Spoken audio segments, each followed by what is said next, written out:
साल 1984 एक वक्त था जब बीजेपी को लोकसभा चुनाव में केवल 2 ही सीटें नसीब हुई। इसके अपोजिट कांग्रेस 426 सीट्स लेकर मेजॉरिटी पर बैठी हुई थी। तब अपोजिशन में बैठने वाली बीजेपी के पास न तो कोई खास रिप्रेजेंटेशन था और न ही वह जानते थे कि किस्मत कुछ यूं पलटेगी कि कभी वह मेजॉरिटी पर बैठे होंगे और कांग्रेस अपने एग्जिस्टेंस तक के लिए संघर्ष कर रही होगी। साल 2014 में जब कांग्रेस के डाउनफॉल के बाद बीजेपी ने सत्ता संभाली तो न केवल उन्हें 282 सीट्स मिली बल्कि पीएम मोदी को सबसे लोकप्रिय पीएम की गद्दी भी मिली। ऐसे में सवाल यह उठता है कि इन 30 सालों में बीजेपी ने ऐसा क्या किया कि लोगों ने कांग्रेस को छोड़ बीजेपी पर अपना भरोसा जताया। कैसे बीजेपी जमीन से लेकर आसमान तक मुकाम हासिल कर पाई और कैसे यह पूरे देश ही नहीं बल्कि पूरी दुनिया में सबसे रिचेस्ट पार्टी बन गई। आज के इस वीडियो में सबको डिटेल्स में डिस्कस करने वाले हैं। बीजेपी का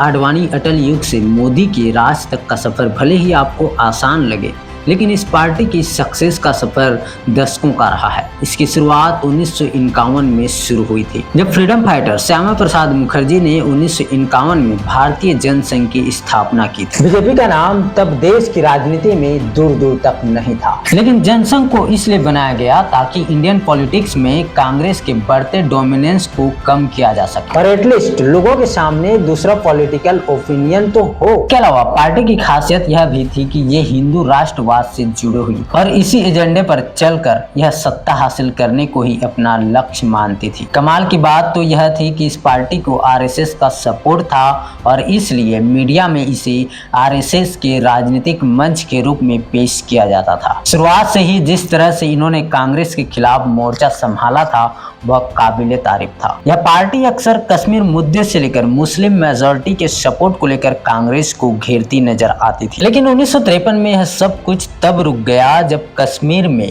एंट्री करने के दौरान उन्हें गिरफ्तार कर लिया गया और अगले महीने ही श्रीनगर में उनकी मौत हो गई। इनके जाने के बाद जनसंघ की कमान आई दीनदयाल उपाध्याय के हाथ, जो 1967 तक जनसंघ के महासचिव भी बने रहे।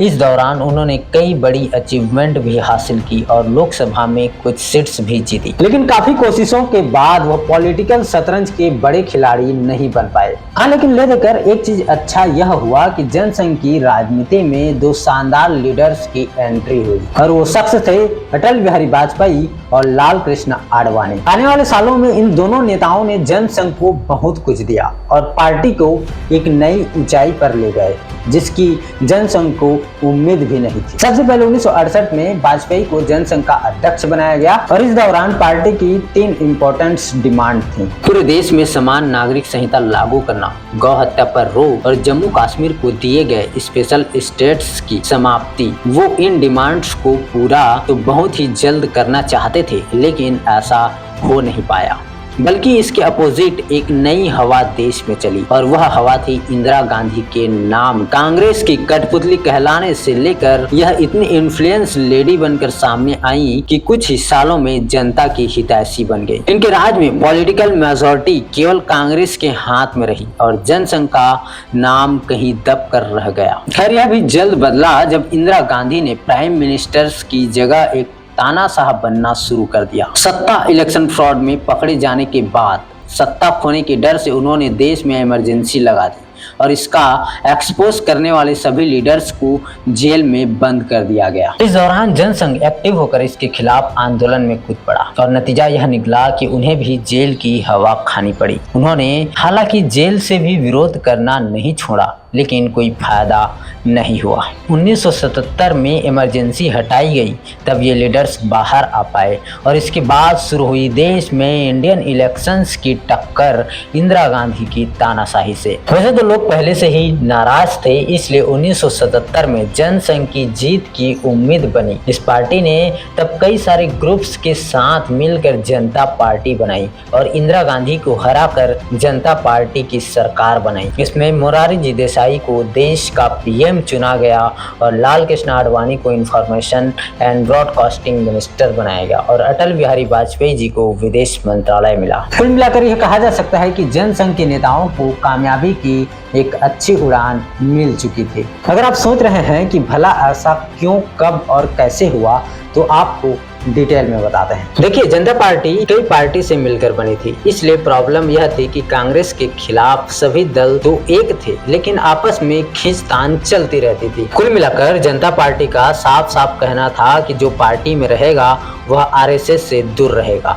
इसका पहला तो जनसंघ के नेताओं ने काफी विरोध किया, लेकिन उनके पास कोई ऑप्शन ही नहीं था। इसी बीच 1980 में लोकसभा इलेक्शंस हुए। नेताओं में इंटरनल झगड़ा साफ नजर आ रहा था, लेकिन इससे पहले यह सब ठीक हो पाता, उससे पहले ही नतीजा यह निकला कि कांग्रेस ने पूर्ण बहुमत के साथ सरकार बना ली। इस इलेक्शंस में जहां जनता दल को सिर्फ 3 सीटों पर जीत मिली, वहीं इस हार के लिए जनसंघ के नेताओं को कोसा जाने लगा। आखिरकार एंड रिजल्ट यह आया कि 1980 में अटल बिहारी वाजपेयी, आडवाणी, राजनाथ सिंह जैसे नेताओं को जनता पार्टी से निकाल दिया गया। लेकर इन सभी नेताओं ने 5 अप्रैल 1980 को एक साथ बैठक की और 6 अप्रैल को नई पार्टी का ऐलान कर दिया और यह पार्टी थी भारतीय जनता पार्टी। वही बीजेपी, जो देश ही नहीं बल्कि पूरी दुनिया में सबसे बड़ी पॉलिटिकल पार्टी बनकर बैठी हुई है। बीजेपी का फाउंडेशन डलते ही इसका सबसे पहला प्रेसिडेंट अटल बिहारी वाजपेयी को बनाया गया, जिन्होंने 6 दिसंबर 1980 को बीजेपी के पहले अधिवेशन में भाषण देते हुए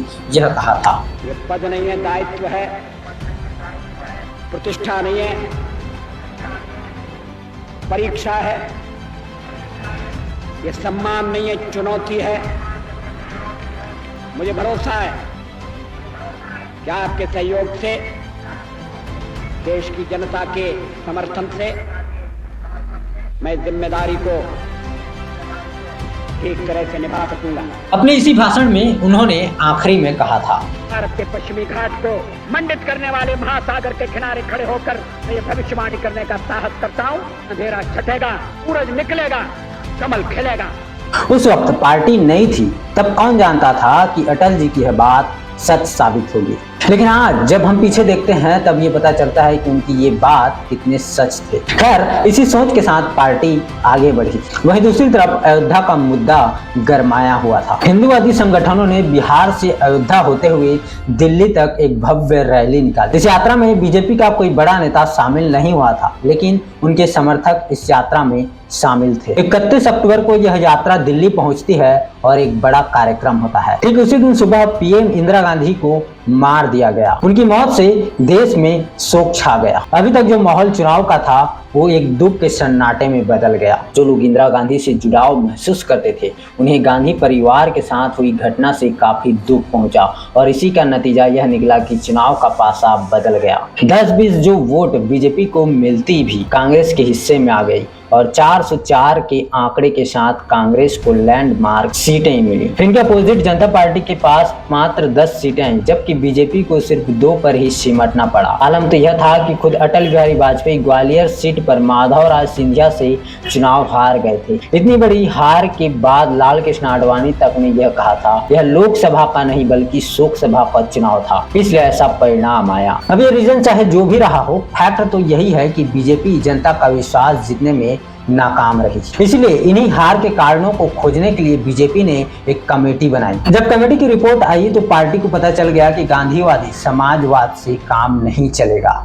इसके लिए एक अलग से विचारधारा को पकड़ना होगा। इसके बाद तो आडवाणी अध्यक्ष बने और वो कट्टर हिंदुत्व के जरिए लोगों तक पार्टी को पहुंचाने में सक्सेसफुल रहे। अब आप सोच रहे होंगे कि वो कौन सा मोमेंट रहा होगा जिसने बीजेपी को एक परफेक्ट अपोजिशन बनने में मदद की होगी। तो बता दें कि यह मामला था अयोध्या राम मंदिर का, जिससे बीजेपी को नॉर्थ इंडिया में बढ़त मिलने लगी। दूसरी तरफ इंदिरा गांधी के चले जाने के बाद कांग्रेस पार्टी में लगातार गिरावट आने लगी। यही कारण है कि 1989 के आम चुनाव में बीजेपी को 85 सीटें मिली सिर्फ कुछ ही सालों में बीजेपी की यह जीत लोगों के बीच लोकप्रिय हो रही। इसी का नतीजा भी रहा कि 1991 के चुनाव में यह संख्या 120 पहुंच गई। यह वो दौर था जब बीजेपी के संगठन में अटल बनाम आडवाणी के चर्चे होने लगे थे। बीजेपी ने सत्ता तक पहुंचने के लिए गठजोड़ को सीढ़ी बनाया और इसके लिए अटल का चेहरा सामने किया गया। इसके बाद साल आया 1996 जब बीजेपी को लोकसभा चुनाव में 161 सीटें मिली और यह पहली बार था जब बीजेपी देश की सबसे बड़ी पार्टी बनकर उभरी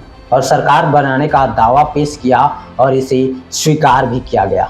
लेकिन 13 दिन में ही सरकार गिर गई और अटल बिहारी वाजपेयी को पीएम पद से इस्तीफा देना पड़ा। वाजपेयी ने इस्तीफा देने से पहले लोकसभा में अपना प्रसिद्ध भाषण भी दिया था। दूरदर्शन के इतिहास में पहली बार किसी नो कॉन्फिडेंस मोशन को लाइव दिखाया गया।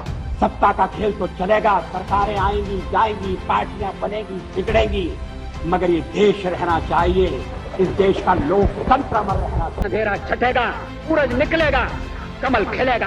और कमाल तो देखो, उनकी यह भविष्यवाणी भी सही साबित हुई। इसके बाद 1998 में मिडिल टर्म चुनाव हुआ और चुनाव में पार्टी को 182 सीटें मिली। इस बार गठबंधन हुआ और बीजेपी ने मिलकर सरकार चलाई, मगर 13 महीने बाद यह सरकार भी गिर गई। कहते हैं बीजेपी के सांसद सुब्रमण्यम स्वामी ने सरकार गिराने में महत्वपूर्ण भूमिका निभाई थी। उन्होंने सोनिया गांधी और जयललिता की चाय पर मीटिंग कराई और जयललिता ने वाजपेयी सरकार से समर्थन वापस ले लिया। ऐसे में सिर्फ एक वोट से बीजेपी सरकार गिर गई। कुल मिलाकर बीजेपी की सरकार तो बन रही थी, मगर इंडियन पॉलिटिकल के इंस्टेबिलिटी उन पर भारी पड़ रही और इसी का रिजल्ट भी रहा कि 2 बार उनकी सरकार बनी और गिरी। लेकिन सरकार गिरने का यह मामला थमा 1999 के चुनाव में, जब बीजेपी ने तमाम दलों के साथ मिलकर चुनाव लड़ा और 270 सीटें जीती। इसमें बीजेपी के 182 सीटें थी और अटल बिहारी वाजपेयी तीसरी बार प्रधानमंत्री बने। इस बार उन्होंने अपने कार्यकाल को पूरा भी किया। वाजपेयी सरकार के इस कार्यकाल में राज्यों में बीजेपी का तेजी से विस्तार हुआ। 2002 में गुजरात के अलावा 2003 में छत्तीसगढ़, राजस्थान और मध्य प्रदेश में बीजेपी की सरकार बनी। इसी को ध्यान में रखते हुए वह 2004 में भी जीतना चाहते थे। इससे पहले उनकी सरकार हालांकि गठबंधन वाली थी, लेकिन अब वह चाहते थे कि मेजॉरिटी से जीते। इसलिए बीजेपी ने सेल्फ कॉन्फिडेंस में इंडिया साइनिंग का नारा भी दिया,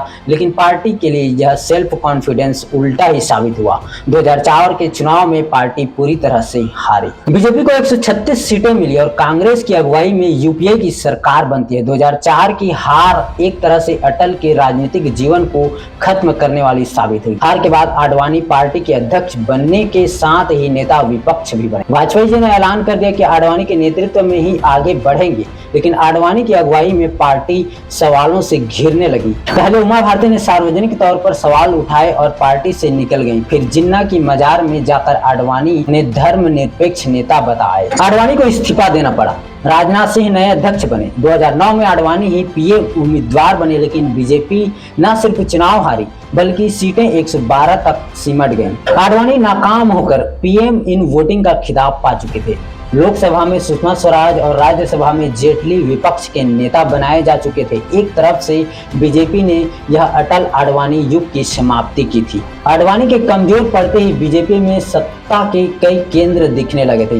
इस बीच करप्शन के आरोप लगने के कारण गडकरी को पार्टी अध्यक्ष पद छोड़ना पड़ा था। गडकरी की जगह राजनाथ सिंह को अध्यक्ष बनाया गया। उधर 2012 में नरेंद्र मोदी जीत की हैट्रिक लगा चुके थे। अब उनकी नजर दिल्ली पर थी। 2013 में गोवा अधिवेशन में राजनाथ सिंह ने नरेंद्र मोदी को इलेक्शन कैंपेन कमेटी का चेयरमैन बनाने की घोषणा कर दी। फिर आडवाणी के जाहिर आपत्तियों के बावजूद भी मोदी को बीजेपी का पीएम कैंडिडेट बनाया गया। 2014 के चुनाव के लिए मोदी ने धुआंधार प्रचार किया, अच्छे दिनों के वादे किए, सबका साथ सबका विकास की बात कही गई। मोदी ने देश से 300 से अधिक सीटें मांगी। देश ने 300 तो नहीं, लेकिन 282 सीटें देकर 1984 के बाद फिर एक बार पूर्ण बहुमत की सरकार बना दी। 2 पार्टी वाली बीजेपी 2014 में अकेले दम पर सत्ता बनाने की ताकत वाली हो गई। मोदी ने एक बार फिर करिश्माई नेतृत्व की ताकत को सच किया। मोदी ने बीजेपी को वो दिया जो अटल आडवाणी की जोड़ी भी नहीं दे पाई। चुनाव में जीत के बाद पीएम बने मोदी ने कहा कि इस जीत के कैप्टन राजनाथ सिंह थे और man of the match Amit Shah. यह एक तरह से बीजेपी में मोदी शाह युग की शुरुआत हुई, जिसके अंदर पार्टी ने कई सक्सेसफुल पारियां देखी और शायद कई देखना बाकी है। और यह कहना गलत नहीं हुआ कि 2014 के चुनाव के बाद मोदी शाह के नेतृत्व में बीजेपी का विजय रथ चलता रहेगा। उन्होंने पूरे देश में अपनी ऐसी धाक बनाई है कि कांग्रेस को अब भी वापसी करने में मुश्किल हो रही है। 2019 के इलेक्शन में भी कांग्रेस 52 सीटों पर सिमट गई थी, जबकि बीजेपी 303 पार थी। इसी का नतीजा है कि आज 2024 में पार्टी ने 400 पार की उम्मीद लगाई है, लेकिन इसका रिजल्ट इसका विपरीत ही नजर आया।